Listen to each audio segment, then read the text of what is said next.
Dan saya katakan di sini, kita berhasil karena kita didukung oleh Presiden ke-7. Tepuk tangannya kurang semangat. Semangat lagi. Hidup Jokowi. Hidup rakyat Indonesia, hidup rakyat Indonesia. Karena rakyatlah yang memilih Bapak, karena rakyatlah yang memberikan kepercayaan kepada Bapak untuk bisa jadi seorang presiden. Tapi buat Pak Prabowo, silakan aja untuk berbicara, tetapi ini harus Bapak sadari. Setelah Bapak mengucapkan kata-kata yang sangat, katakanlah ya, begitu semangatnya, yaitu haknya Bapak, tapi saya menjadi gimana ya Pak ya, seperti saya sudah agak sedikit ya, tadinya saya merasa Bapak itu jadi panutan saya gitu, tetapi setelah melihat gebiar-gebiar Bapak itu ya, saya menjadi takut. Takutnya kenapa Pak? Karena banyak permasalahan atau hal-hal yang dilakukan oleh Bapak Jokowi ketika masih berkuasa menjadi presiden, bisa-bisa Bapak bisa, artinya ya nggak bakalan lah membongkar aib tersebut.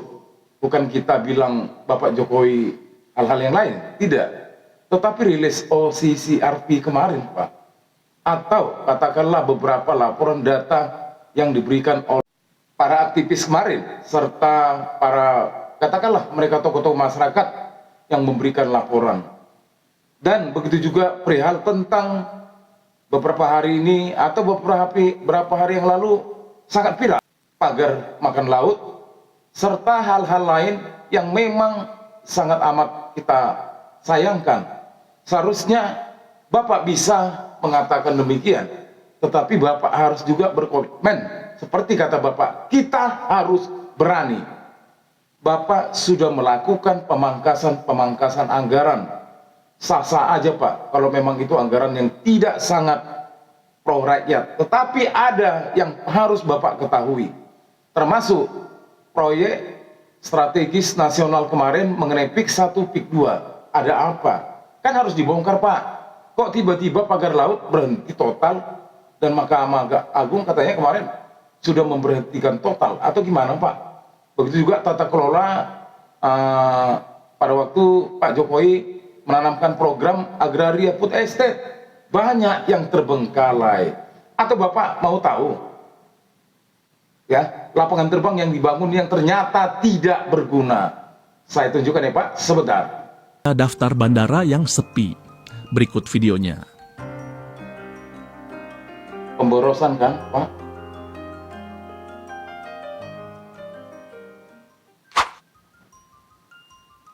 Bandara Jenderal Besar Sudirman yang terletak di Desa Wirasaba, Kecamatan Bukateja, Kabupaten Purbalingga, Jawa Tengah, menempati urutan pertama dalam daftar ini.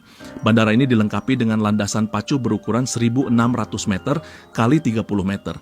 Presiden Jokowi meresmikan bandara ini pada 11 Juni 2021 dengan total biaya pembangunan mencapai 350 miliar rupiah. Saat pertama kali dioperasikan, maskapai Citylink membuka 2 rute komersial, yaitu Jakarta-Purbalingga dan Purbalingga-Surabaya. Namun aktivitas penerbangan di Bandara Sudirman tidak bertahan lama. Penurunan jumlah penumpang yang signifikan menyebabkan kedua rute tersebut akhirnya dihentikan. Bandara Sudirman tersebut akhirnya dihentikan. Gimana lagi Pak? Apa ini yang dikatakan pemborosan? Atau gimana Pak? Ini namanya pemborosan. Ayo kita dengar berapa total biaya pembangunannya, supaya kita paham. Bandara Sudirman yang dibangun dengan anggaran ratusan miliar rupiah masih belum jelas kapan akan beroperasi kembali. Dari kota Purbalingga, kita menuju ke kota Tasikmalaya yang memiliki Bandara Wiryadinata yang mengalami nasib serupa dengan Bandara Purbalingga. Anggaran pengembangan hingga 2019 mencapai sekitar 45 miliar rupiah. Pada urutan ketiga terdapat Bandara Ngloram di Kabupaten Blora, Jawa Tengah yang juga tidak bermanfaat dengan baik. Ironisnya, proyek senilai 132 miliar rupiah ini kini tidak berfungsi dengan optimal karena sepinya penumpang pesawat dari Blora. Bandara Internasional Jawa Barat Kertajati menempati posisi keempat dalam daftar ini. Dibangun dengan menelan anggaran mencapai 2,6 triliun rupiah, Bandara megah ini diresmikan oleh Presiden Joko Widodo pada 24 Mei 2018. Nah, ini baru hidup Jokowi, hidup Jokowi, Jokowi, Pak Jokowi keren. Ternyata teman-teman, banyak bandara yang dibangun kemarin ya, belum lagi infrastruktur yang belum terdeteksi ya. Jadi ini saya dapat dari salah satu media ya, jadi nggak mungkin bohong, tertera. Jadi buat Bapak Prabowo, inilah yang namanya perlu Bapak cek dan ketahui. Bapak kan punya banyak katakanlah wamen ya.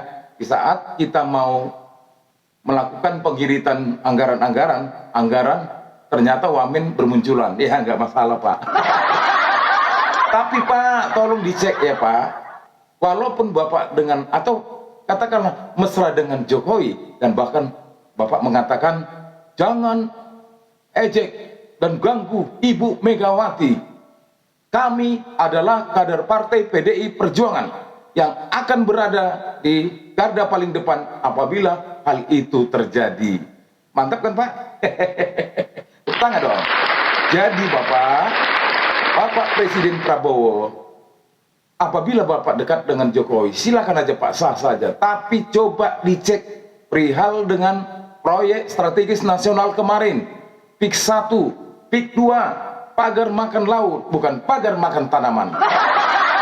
Bapak selalu berkata di depan podium, begitu garangnya, kita harus berani.